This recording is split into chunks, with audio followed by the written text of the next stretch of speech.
Alam mo, ngayon ko lang naalala, sa pagkakaalam ko, hindi kasi tanga ang pagkakakilala ko sa'yo, Ana Sandra. Sa tingin mo ba talaga kapakanan mo yung iniisip nila na Ma'am Hazel kaya ka idadalhin dyan sa Cebu? Ano ka ba? Gusto ko nilang ilayo kay Sir William.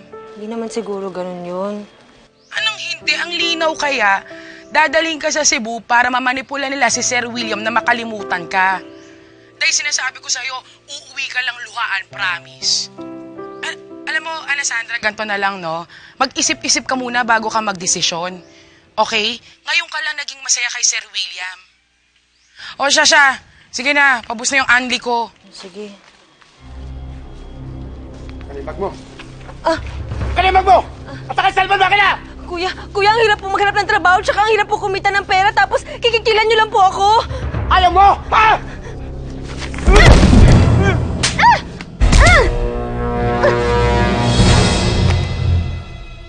Nanghihiya ka. Hoy! Takbo!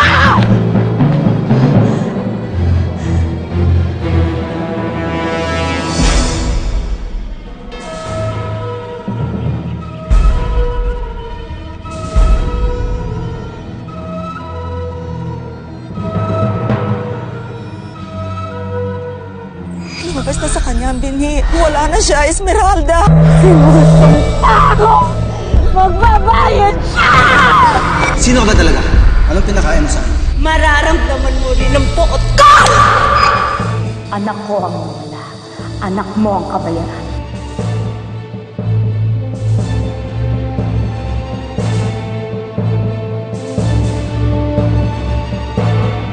Pero nasa na kayo yung babaeng sumumpa kay Ana Sandra?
Ay, salamat po.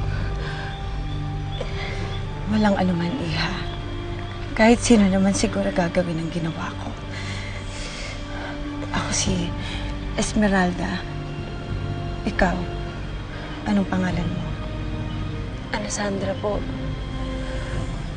Taga dito po ba kayo? Hindi. May dinaanan lang ako dito. Ali! Ali, sa inyo na lang po to. Bigyan niyo po sa pamilya ninyo tsaka sa anak po ninyo. Kahit sa ganung paraan man lang, makabawi ako sa tulong ninyo sa akin. Wala na akong anak. Matagal na siyang patay. Sorry po, pinaalala ko. Pero kung andito siya, siguradong kasing edad mo na siya. Mabait na bata ang anak ko. Mahal na mahal ko siya. Ang saya siguro namin ngayon kung kasama ko siya.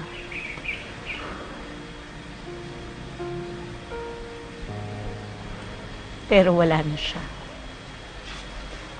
Walang awa siyang pinatay ng hayop na lalaking yun.